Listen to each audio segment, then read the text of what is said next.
మీరందరూ చూశారు చంద్రబాబు నాయుడు గారి పైన ఎలా దొంగ కేసులు పెట్టి ఇబ్బంది పెట్టించారు. ఏం తప్పు చేయని చంద్రబాబు నాయుడు గారిని 53 రోజులు జ్యుడిషియల్ రిమాండ్కి పంపించారు.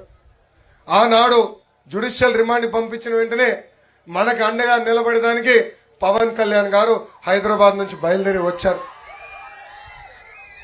ప్రత్యేక విమానంలో రావాలనుకుంటే ఆ విమానానికి ఏకంగా పర్మిషన్ క్యాన్సిల్ చేసింది ప్రభుత్వం.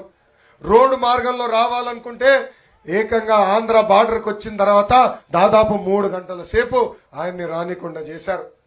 అయినా కూడా నాకు ఒక అన్నగా నిలబడి